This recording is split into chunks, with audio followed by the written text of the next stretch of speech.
Oh, cha-cha-cha, and welcome to the ebook revolution.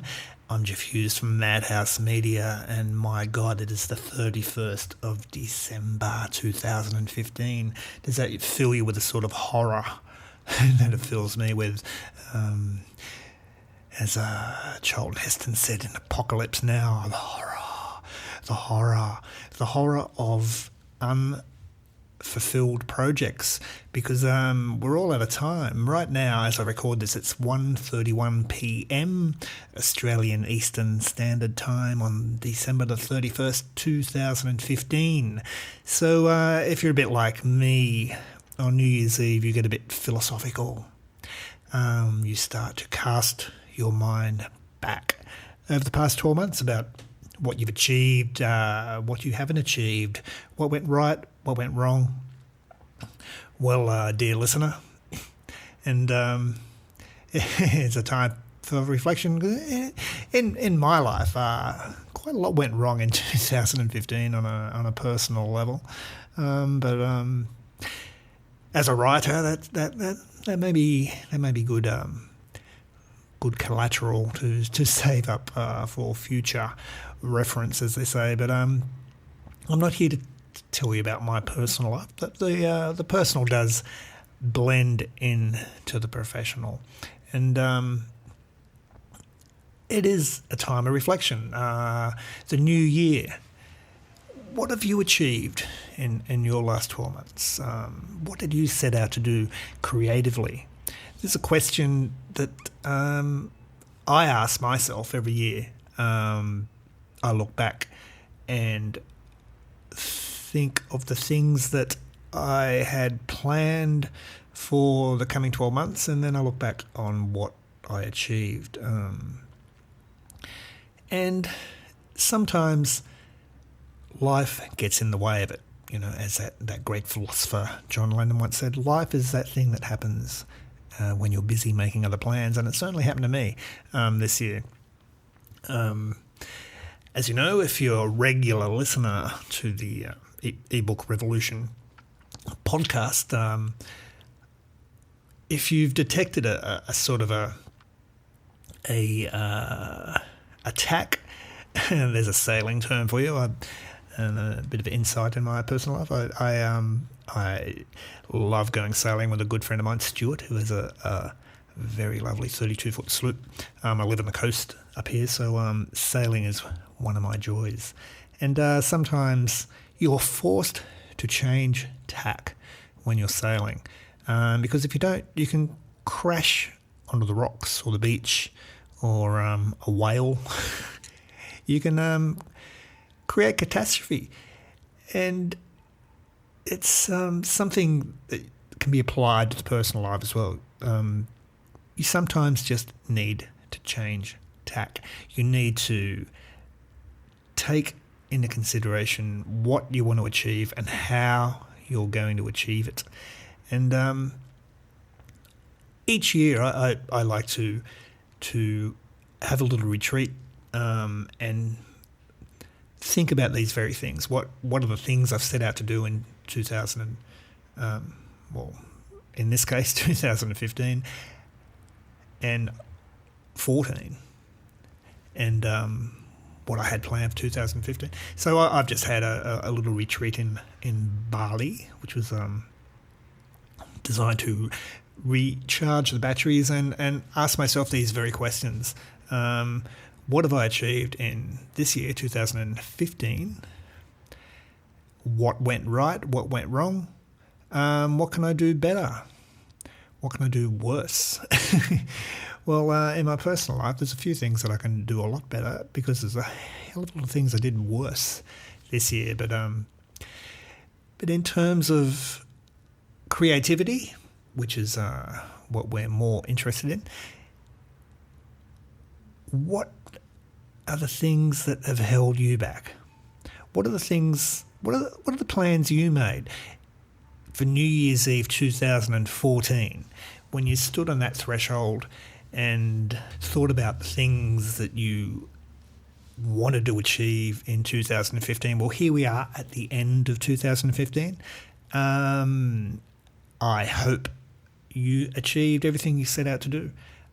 I'm sure some of our listeners have. Maybe you published that book.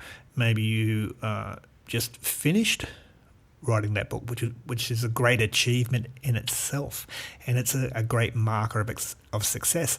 I mean, particularly in writing, success can be measured in many subtle ways. If you set out at the beginning of the year to write the book that you've got mapped out, and you actually complete it, even if it's just the first draft, well, that's a mark of success. Any way you look at it, the next mark of success can be getting the thing edited, and then getting a cover design, and then finding a publisher or publishing it yourself, getting your first sale. These are all tangible artifacts of success, if you like. So when I look over what I hope to achieve in 2015, it's been some cool things that I'm proud of. I set up a writers group called Madhouse Writers, which if you go to the madhouseMEDIA Facebook group, you can find that easily on www.madhousemedia.com.au. You can join Madhouse Writers there, but basically it's like the club I always wanted to have. It's a bunch of really cool people, writers of all different levels. We've got published authors in there, journalists, people just starting out. But the really lovely thing that's just exactly why I set it up in the first place is just the interaction between people of all levels and skills and achievements in writing, and they're helping each other. And when I look back in 2015, that's something I'm very proud of. There's been a few things I've planned that didn't come to fruition, and the thing that I think about a lot is an economic term called opportunity cost. Now, don't get bored. Stay with me here. Obviously, some of you will be familiar with the term, but for those of you that are not, it's basically an economic term. Opportunity cost means that if you've got a bunch of money and resources, you can only put it in usually to one thing at the expense of another. Okay, so the very simplest. If you've got $100 and you blow it on the horses, well, that's an opportunity cost of your $100, which you could have maybe saved. So you've had a short-term pleasure for long-term gain. But opportunity cost isn't just about money, it's about time and resources. And I am a big believer that there's opportunity cost in everything, including the arts, including creativity. So if you set out in 2014 to have some tangible artistic goals achieved this year, and you're standing on the cusp of New Year's Eve and realise that it just hasn't worked out, it's time to ask yourself, what are the opportunity costs that have stopped you achieving the goals that you set out for yourself 12 months ago? And they can be many. It can be simple time management. I mean, if you're listening and you haven't achieved any of the goals that you set out, what has stopped you? I'm not being a scold. I'm just asking the question, how are you using your time, for example? Are you watching television every night?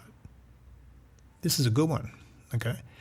Just split it down. If you watch 2 hours of TV every single night, that's 14 hours a week, about 56 hours, I think, a month. Do the math, it quickly adds up. That's opportunity cost right there. Imagine how much more time you would have to devote to writing, to creativity, It doesn't have to be writing. Whatever creative pursuit that you're tackling, could be learning an instrument, could be learning a language, could be painting, and could be building a cabinet. But in the ebook revolution, we talk mainly about writing and the life of the authorpreneur. So imagine if you are one of those people that just watch 2 hours of television a night. What could you do with those 14 hours? There's an opportunity cost right there, okay? At this time of the year, on New Year's Eve, 1:41 p.m. as I record this, looking at my Mac, it's a good time to look back and reflect on what opportunity costs you've had that have held you back from achieving your goals. Just think about it for a while. That's my message for you from the ebook revolution and our last show for 2015. I've been a bit quiet. I think it's been over 4 or 5 weeks, maybe longer, since episode 10. I did strive to get at least one of these out a week. To be honest with you, my opportunity cost the last few months has just been pure burnout. I've gotten very, very tired. I had a lovely holiday in Bali to recharge myself. I'm feeling very enthusiastic about the year to come, 2016. I hope you'll keep listening to the ebook revolution. Got some good things planned for next year. Going to focus more on creativity, and there'll be many, many more interviews rather than me talking at you. But thank you for listening. Thank you for being part of the ebook revolution audience. It's growing all the time. 11 episodes. I'm just knocked out by the feedback I'm getting and the way the show is growing. If you like the show, please pop over to iTunes and give the show a review and rating, positive or negative. It's all good. Negatives can make it more seem more real, but there's some fantastic reviews that I'm very grateful for. It just knocks me out. You sit here yabbering into a microphone and wondering who's listening, but then you get the feedback and you understand people really do listen, and I'm very grateful for that. I hope to be more value to you in 2016. Let me just wish you a happy new year, but let me just ask you one favour, okay? And I'll get close to the microphone here to just between you and me, okay? Don't make any lame-ass New Year's resolutions. You know you're not going to keep them, okay? The word resolution, it just gives people wiggle room. You're just resolving to do something, so you can resolve not to do it just as easily. If you made some creative goals in 2014, New Year's Eve, and you haven't hit them this year, well, don't resolve to do them this year. Pick your top 3 projects in order that you want to achieve in 2016 and just get on and do it. You know, the best thing to drive a project forward, and you know, this is the old project manager in me speaking, but every project I've been involved in, whether it's a media project, video production, even making a podcast. In another life, I was involved with some engineering projects, but they all have one thing in common. And what that is this. They're all got a deadline, right? If you want to achieve something, whether it's creative or tangible, you've got to put a deadline on it. So if you want to write a book, not resolve to write a book. Don't get drunk tonight and resolve to write your book in 2016. If you want to do that, if that's part of your creative pathway, then get a bloody calendar and pick a realistic date for your publication date. Put a big red circle around the date, and that is your deadline. Everything flows back from that. Do you understand? Let me give you for instance, okay? Say you want to complete a book and publish it on Amazon Kindle this year. Not an impossible thing to do, okay? Well, we're in January in a few hours, so why not get your calendar, put a big red circle on June the 30th. Make that your publish date. Now, everything flows back from June 30th for you now. That book has to be published on June 30. So everything has to happen in a sequence beforehand. So you want to have your final draft and editing and cover completed 4 weeks before June 30th.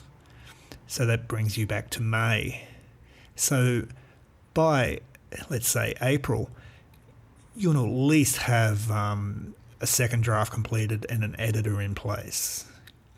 So, back to March, that gives you, say, January to March to write the damn thing. So get cracking. That's it for me. Jeff Hughes, eBook Revolution. Pop over to madhouseMEDIA, www.madhousemedia.com.au. Usually the show notes are there for the podcast, but this podcast will have very brief show notes. But please, if you're just finding the eBook Revolution through iTunes, and of course we're on the Stitcher network as well, we do have a website, and there's a whole bunch of stuff there that I'm sure you can find useful for helping motivate you to write a book, write an ebook, publish on Kindle, and live the life of the authorpreneur, which is what we're all about here at the eBook Revolution. I'm Jeff Hughes from Madhouse Media. Have a great New Year's Eve, or if you're listening to this after, I hope you had a great New Year's Eve and you didn't make too many lame New Year's resolutions. I'll let you in on a secret. I'm making one only, and that's to give up smoking, which I've already done. So there you go.